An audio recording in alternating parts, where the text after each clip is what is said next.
আসসালামু আলাইকুম। C programming এর নতুন একটি ক্লাসে সবাইকে স্বাগতম। আজকের ক্লাসে আমরা দেখব কিভাবে আমরা ইউজারের কাছ থেকে দুটো সংখ্যা নিতে পারি বা তার যোগফলটা বের করতে পারি। তো প্রথমে আমরা সি প্রোগ্রামিং এর মেইন স্ট্রাকচার লিখে ফেলব .h ইন্টিজার মেইন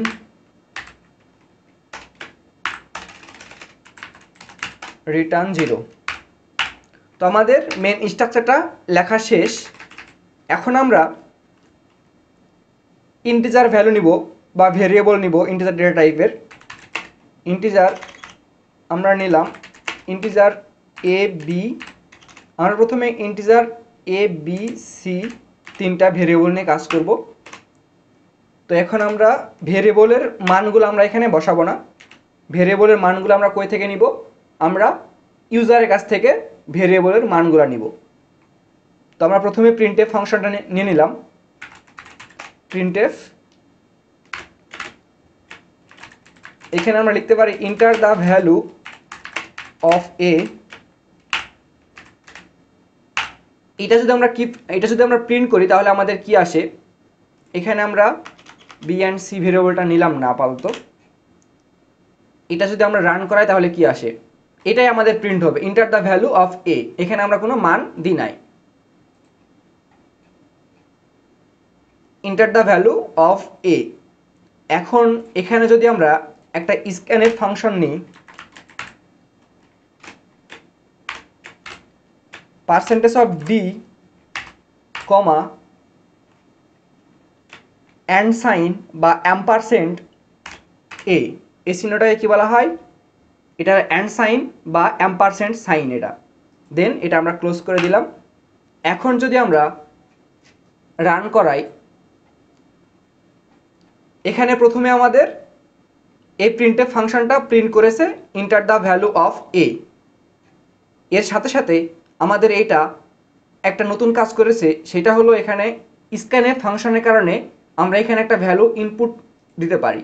এই তো, আগে আমাদের এই অপশনটা ছিল না। এখন আমরা স্ক্যানএফ ফাংশনটা আমরা যখনই এখানে লিখলাম, দেন আমাদের এখানে একটা ইনপুট দেওয়ার অপশান চলে আসলো। এখানে আমরা যে কোনো সংখ্যা ইনপুট দিতে পারি, 12। কারণ এটা আমাদের রেজাল্ট আসলো। এখন আমরা চাচ্ছি যে আরেকটা সংখ্যা আমরা ইনপুট দিব, দুটো সংখ্যা আমরা ইনপুট দিব, দেন আমরা তার যোগফলটা অটোমেটিক বের করতে চাচ্ছি। তো এটার জন্য আমরা কি লিখব? এটার জন্য আমরা ভেরিয়েবলটা নিতে হবে a variable b and c. Then আমরা আরেকটা প্রিন্টএফ ফাংশন নিয়ে নিলাম, printf enter the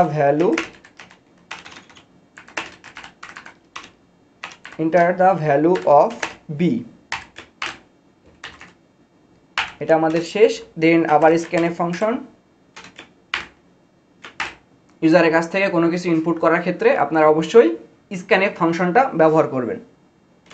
percentage of d, এখানে আমরা স্ল্যাশ এন দিব না, কমা অ্যাম্পারসেন্ট সাইন অ্যান্ড বি। এটা আমরা ক্লোজ করে দিলাম। দেন আমরা সি সমান সমান লিখব এ প্লাস বি। এটা আমরা ভেরিয়েবলটা ডিক্লারেশন করে দিলাম। দেন আমরা আরেকটা প্রিন্টএফ ফাংশন নিব, এটা ফাইনাল প্রিন্টএফ ফাংশন, যেটার মাধ্যমে আমাদের যোগফলটা আসবে। The final value of C is percentage of d. এখানে শুধু আমরা সি দিলাম। এখানে আমাদের এটা সি এর জায়গায় পার্সেন্টেজ অফ ডি এর জায়গায় এই সিটা রিপ্লেস হয়ে যাবে। আর সি সমান সমান কি? সি সমান সমান এ প্লাস বি। ওকে, তো এখন আমরা এটা রান করাবো। আমাদের প্রথমেই প্রথম প্রিন্টএফ ফাংশনটা প্রিন্ট হয়ে গেছে। Printf enter the value of A, enter the value of এ। এখানে আমাদের ইন্টার একটা ভ্যালু আমরা অ্যাসাইন করলাম, আমরা 12। এটা আমরা ইউজারের কাছ থেকে দিয়ে দিলাম। দেন আমাদের enter the value of b, এটাও চলে গেছে। এখানে আমরা দিলাম 13। দেন আমাদের একটা দ্য ফাইনাল ভ্যালু অফ, এখন আমাদের একটা রেজাল্ট চলে আসবে sum. The final value of C is 25। 12 আর 13 যোগ করে 25 হয়েছে, এটা অটোমেটিকভাবে। এইভাবেই আমরা যে ক্যালকুলেটর আমরা ইউজ করি সায়েন্টিফিক ক্যালকুলেটর বা এমনি নর্মাল ক্যালকুলেটর, ফোন ক্যালকুলেটর, আমরা যেগুলো ক্যালকুলেটর ইউজ করি সেই ক্যালকুলেটরে আমাদের এই ছোট ছোট প্রোগ্রাম ব্যবহার করা হয়। এই প্রোগ্রামগুলো ব্যবহার করেই আমাদের ক্যালকুলেটরগুলো কাজ করে।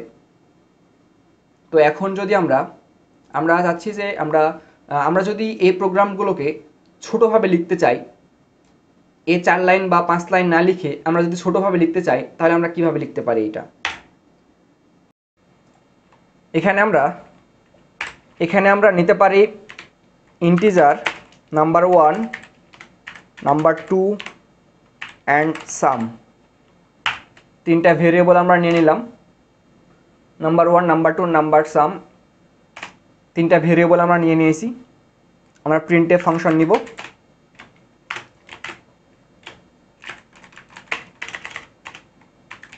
enter any 2 numbers।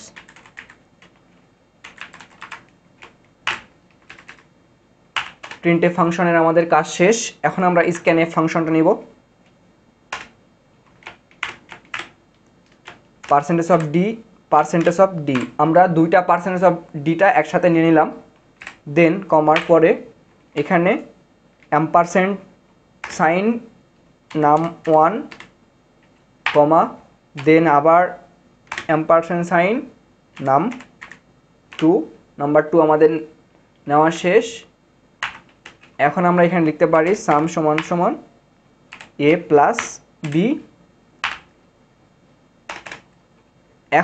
সাম সমান সমান a প্লাস b না, এখানে নাম্বার সাম সমান সমান number 1 R number 2,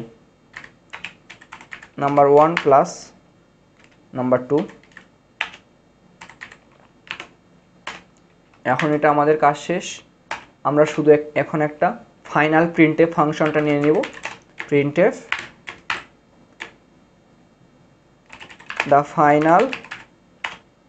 the final sum is percentage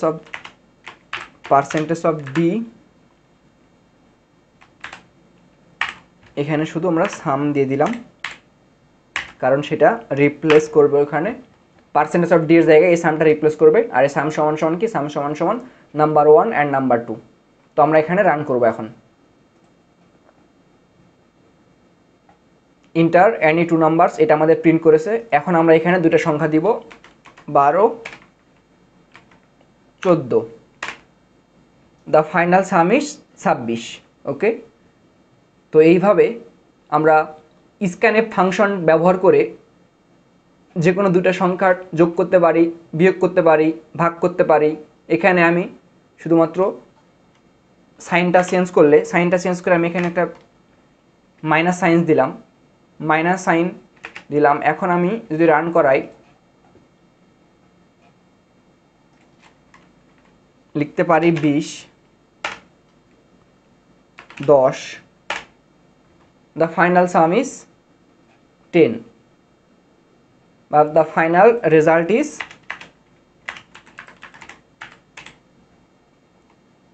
the final result is 10। এখানে আমরা 20, 10 আমাদের রেজাল্টটা চলে এসেছে। তাহলে আপনারা স্ক্যানএফ ফাংশনটা ব্যবহার করা শিখে গেলেন। আপনারা এখন ভিজুয়াল স্টুডিও আইডি অথবা কোড ব্লকস আইডি ইউজ করে এটা করার চেষ্টা করবেন এবং কোথাও সমস্যা হলে ভিডিওটি আবার দেখবেন। Thank you so much for watching this video. আসসালামু আলাইকুম।